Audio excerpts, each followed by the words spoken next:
Okay, so let's talk about Lewis structures of molecules. We talked about Lewis symbols for atoms. Well, what we're going to see here is how we use Lewis symbols for atoms to create structures for molecules, for simple molecules.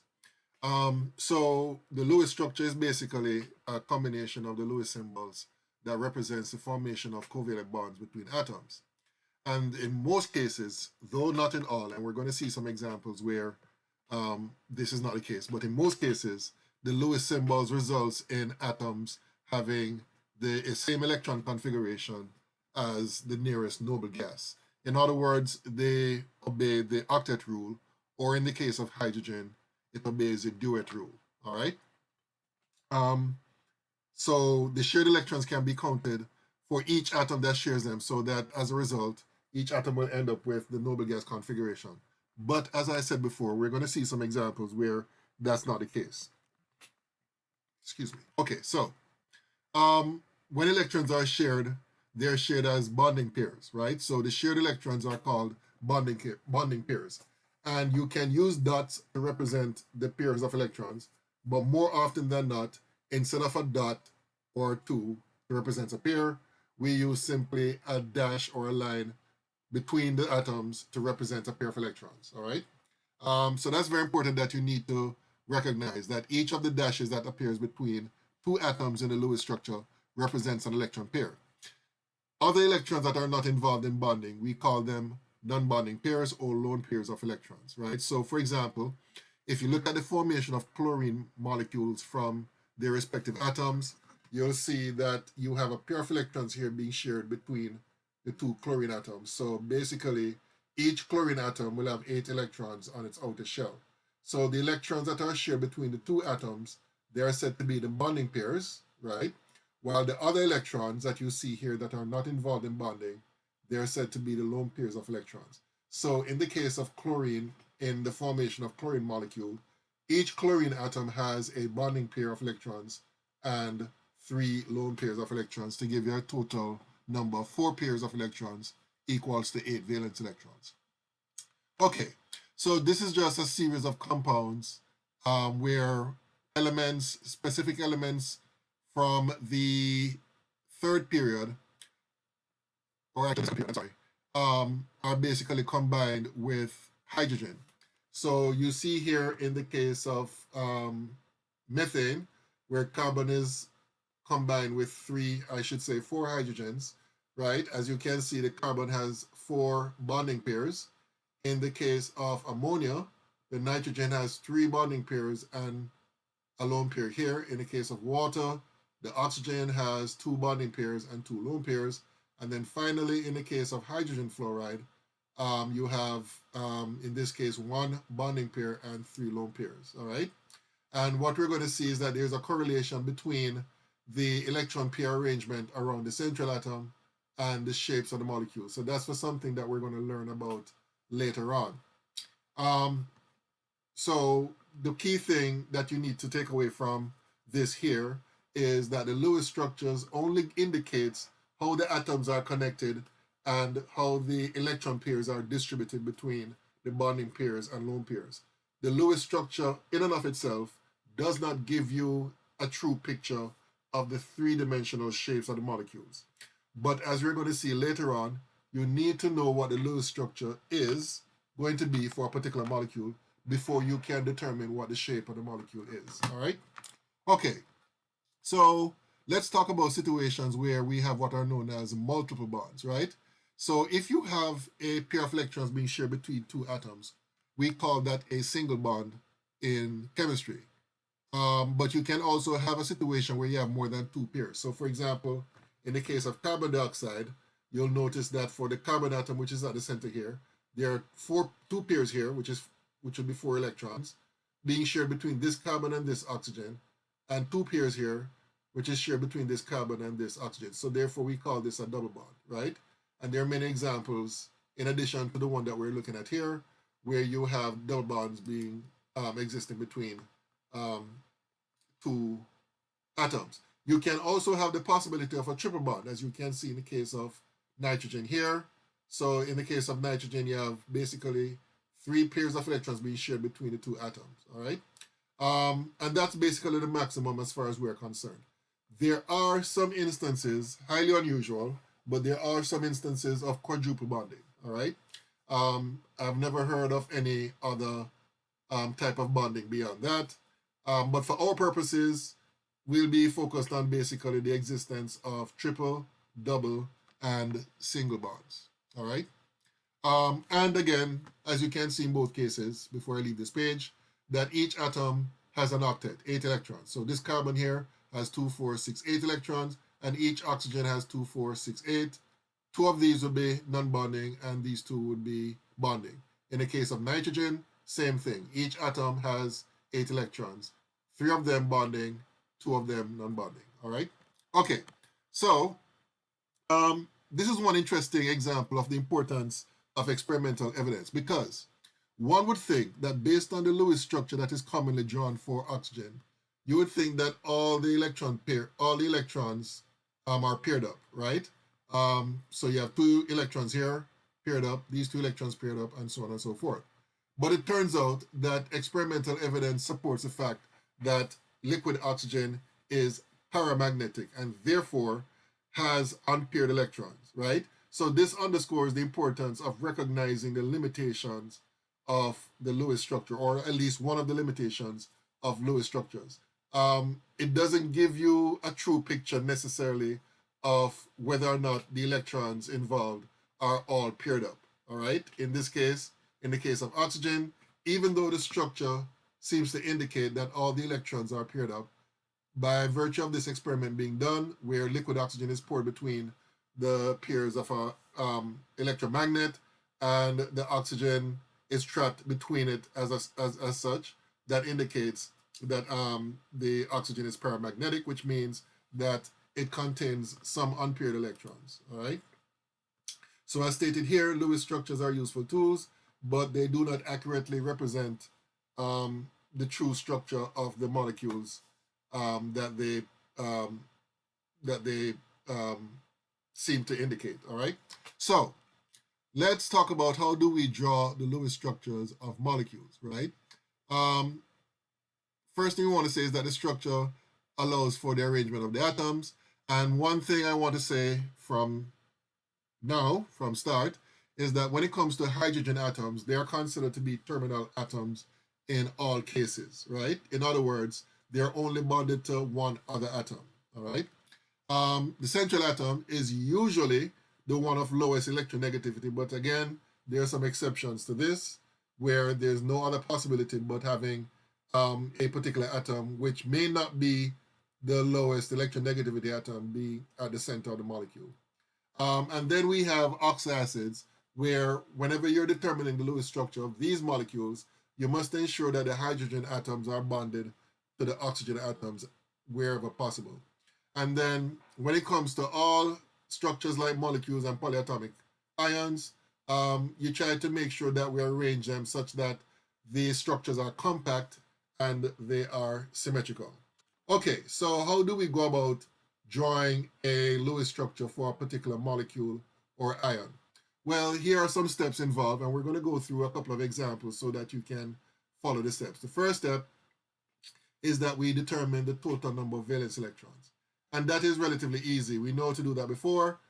Basically, we go to the periodic table and we look up the valence electrons by looking at the group numbers for each element, add them up according to the formula, and that gives you the total number of valence electrons.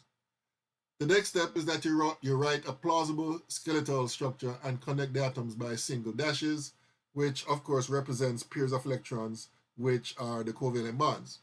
Then we place the electrons as lone pairs around the terminal atoms to give each terminal atom, excepting hydrogen, an octet. And of course, the hydrogen will be the exception because hydrogen cannot have more than 2 electrons on its outer shell. The fourth step is that we assign any remaining electrons as lone pairs around the central atom. And then, if necessary, if there's not enough electrons, then we move one or more electrons pairs from a terminal atom to form a multiple bond to the central atom. All right. So those are the steps involved mainly, and there are some additional steps when it comes to polyatomic ions, which we're going to see later on. So before we look at those situations, we're going to look at these three examples where you're asked to write down the structure of these three compounds, all right? So what I'm going to do is get out of this, go to my whiteboard here, and as you can see, I've copied and pasted the question. So basically, let me start off with the first one here. So as I said before, the first step, let me write the formula here for the first example, NF3. So the first step is we count the number of valence electrons. So nitrogen will contribute 5 valence electron because nitrogen is in group 5. Fluorine will contribute 7 each, but there are 3 of them. So that gives you 21 electrons, and then you add them up to get 26 electrons, which is equal to 13 pairs. All right.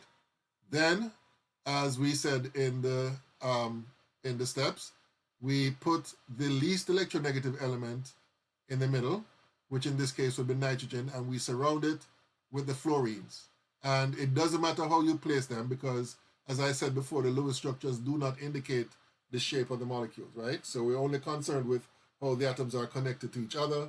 We're not concerned with the three-dimensional arrangement of the atoms in the molecule. So after we have done this, then we assign bonding pairs. Now remember, we have 13 pairs of electrons to assign. So the first 3 would go here, here, and here. All right? Now, as a result, we have 10 left over. And according to the rules, what we have to do is put those pairs on the surrounding atoms, right? The terminal atoms. So the 4th electron could be placed here, the 5th here, 6, 7, 8, 9, 10, 11, 12.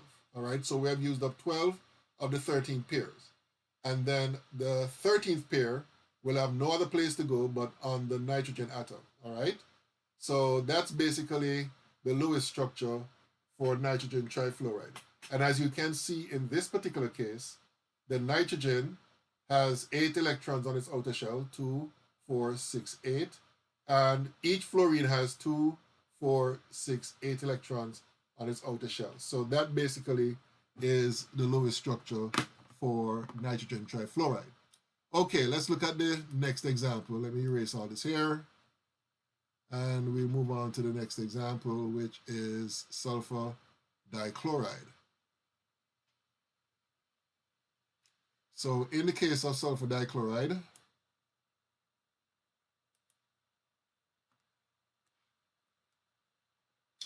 SCl2, the sulfur will contribute 6 electrons.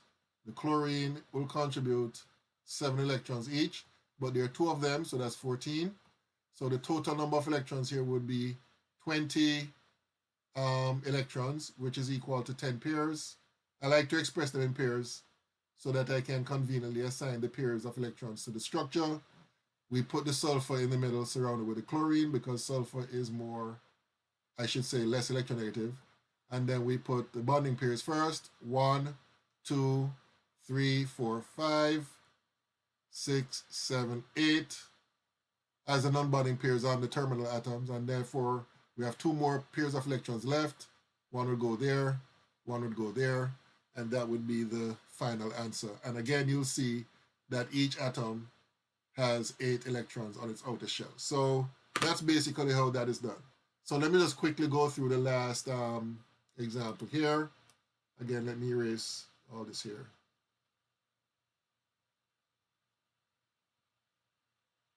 So the last example is SiCl4. So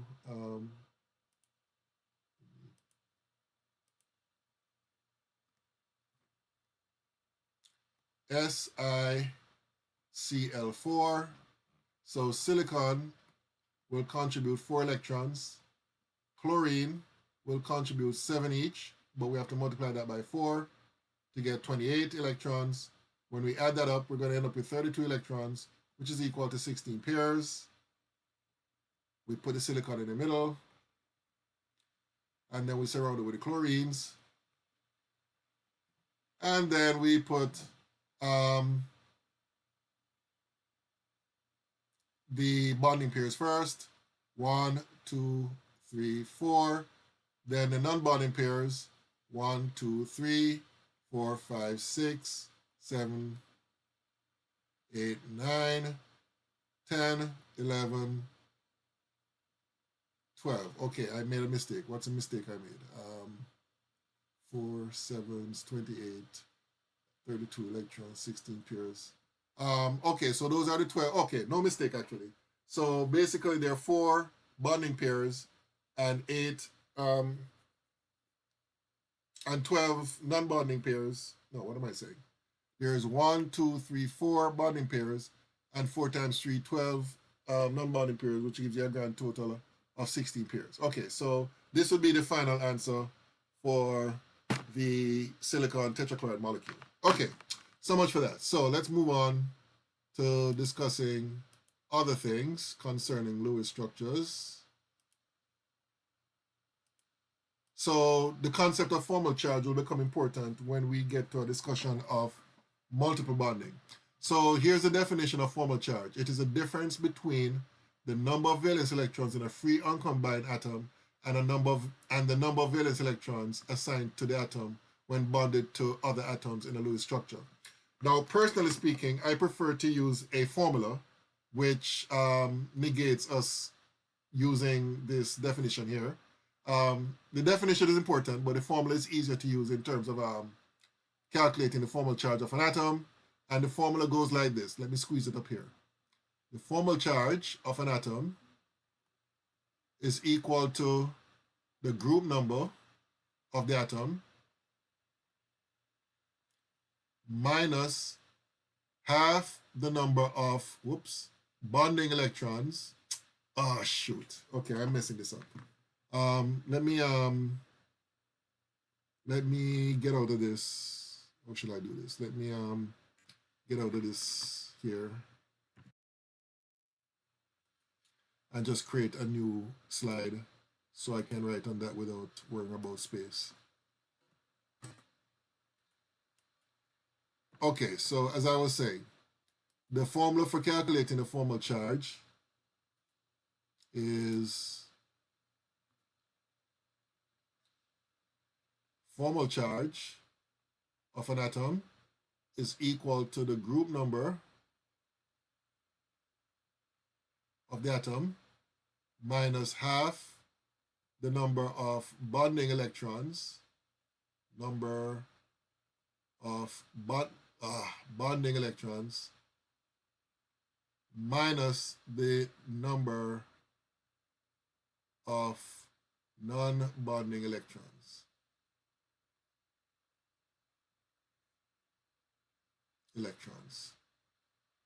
All right?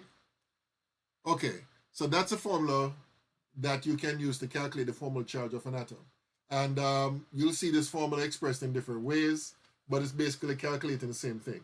And in fact, whenever you're determining the Lewis structure of a molecule or an ion, you need to include this as a part of showing your work. Now, I did not use this in the previous examples because I knew that the formal charges would be 0 in all cases. So for example, just to show you one example, the last compound that we worked with was silicon tetrachloride, Cl, Cl, Cl, Cl, and we have the lone pairs on the chlorines. I hate when this happens. Let me erase this here.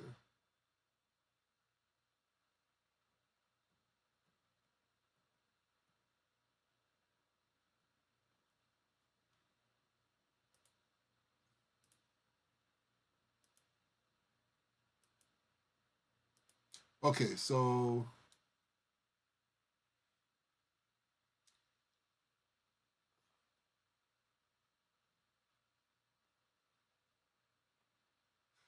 uh,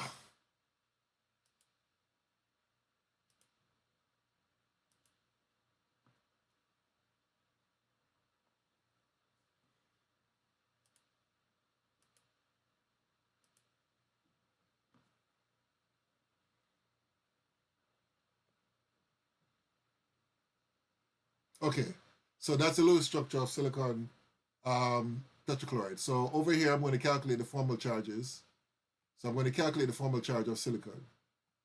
And that would be equal to the group number which for silicon is 4, minus half the number of bonding electrons. So if you look at the structure here, you see that silicon has 8 electrons, 4 pairs of electrons, which would be the bonding pairs here, here, here, and here. So that would be half of 8, minus the number of non-bonding pairs, which for silicon is 0. So you put 0 here. And if you work this out, you see that this works out to 0. So therefore, there's no charge on the silicon atom. And then if you do a similar calculation for each chlorine, oh my God.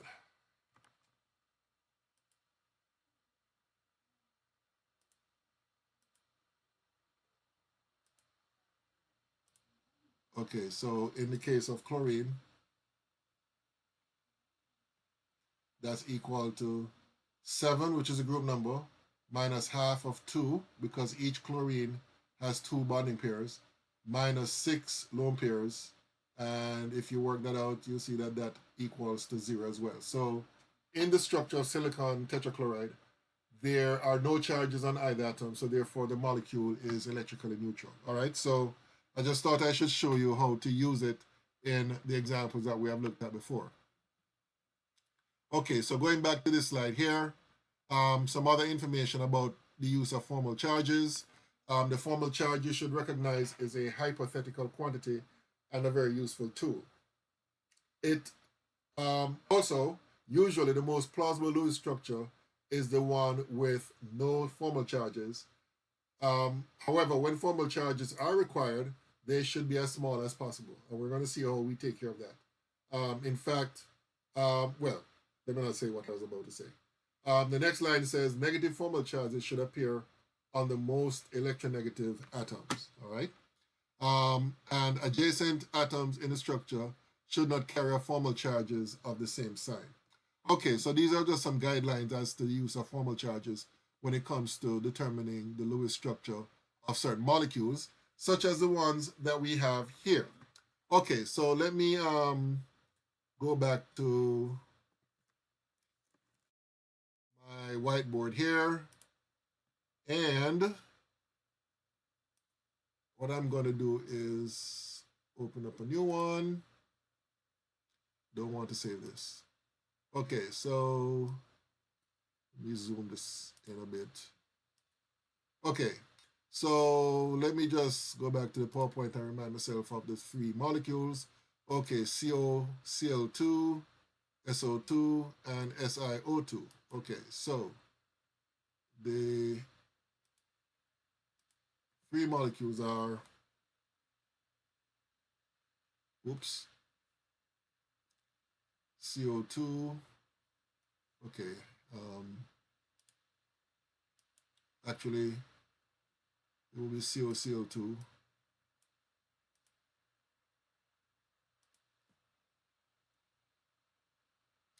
COCl2. The next one is SO2 and SiO2. So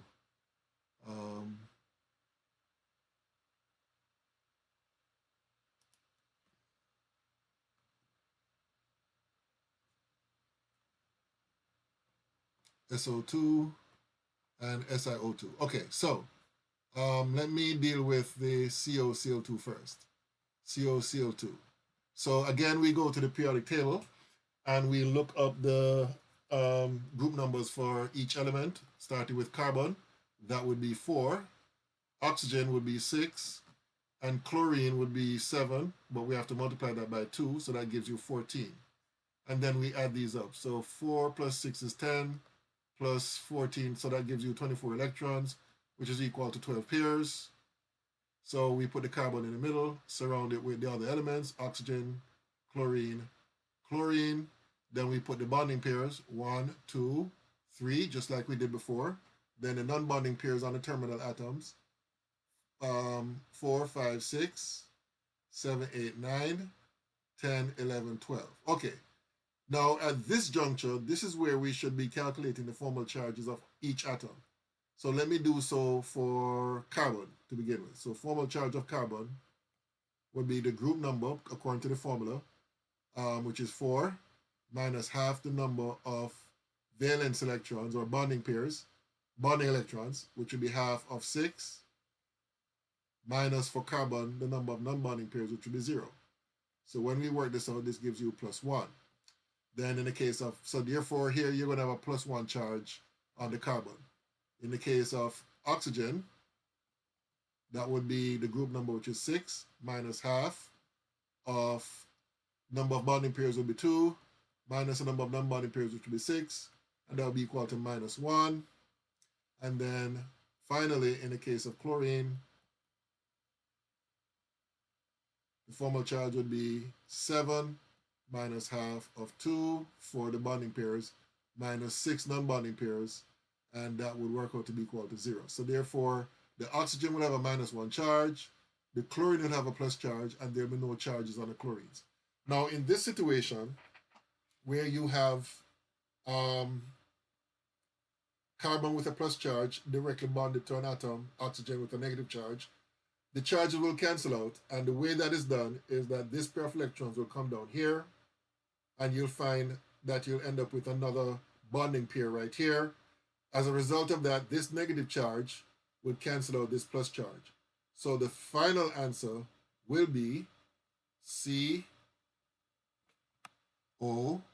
double bond and then 2 lone pairs bonded to Cl, bonded to Cl on this side, and this would be the final answer right here.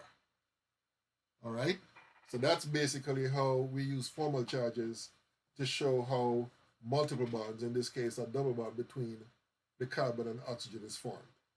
All right, okay, good. So let's move on to the next example. So let me erase all this here.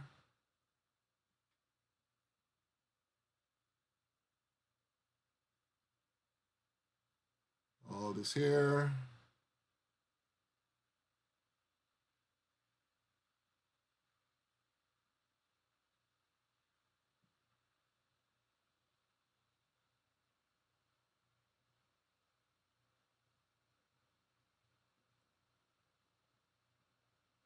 Okay, so in the case of SO2,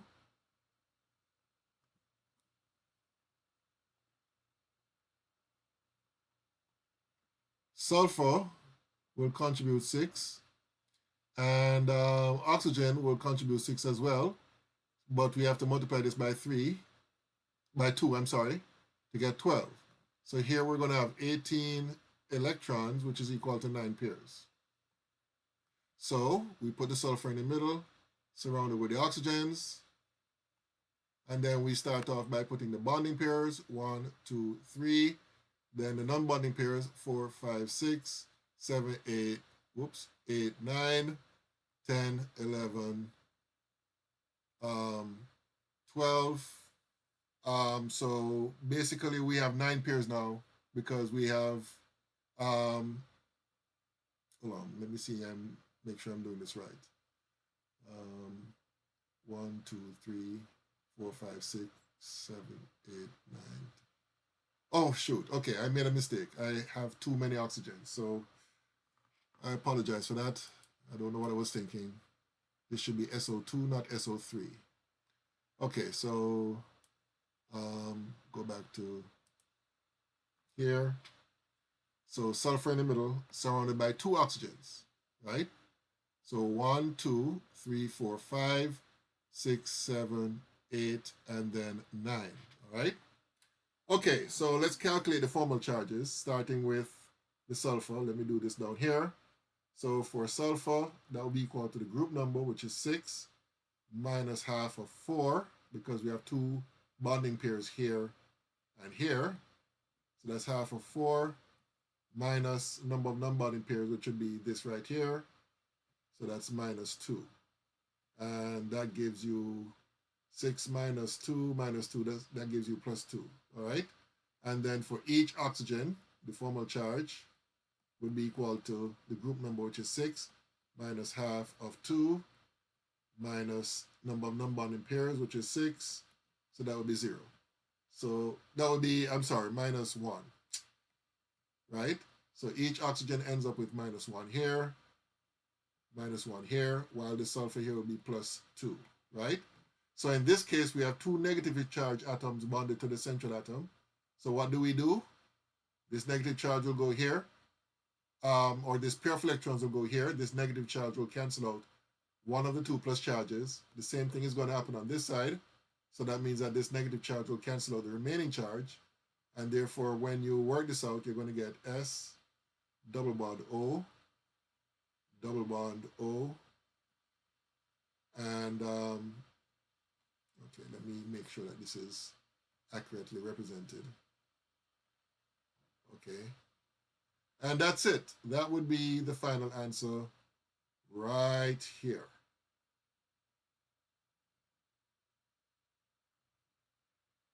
Okay, so that would be the Lewis structure. Oh, very important. Lone pair is still here. Right. So that would be the Lewis structure of sulfur dioxide. Okay, the last example. Let me erase all of this here and do the last example in the series. And then I'm going to stop this video for now. Okay. Okay, I won't get this totally clean, so let me just go to my writing function here. For silicon dioxide, SiO2. So silicon is in group 4, oxygen is in group 6, multiplied by 2 gives you 12. Add this up, gives you 16 electrons equal to 8 pairs. We put the silicon in the middle, surrounded with the oxygens. We put the bonding pairs, 1, 2, then 3, 4, 5, 6, 7, 8. Then we calculate the formal charges. For silicon, that would be 4 minus half of 4 minus 0, that would equal to plus 2. In the case of the formal charge of oxygen, that would be equal to 6 minus half of 2 minus 6, which gives you minus 1. So in this case here, the silicon will have a plus 2 charge. The oxygen will have a minus 1 charge.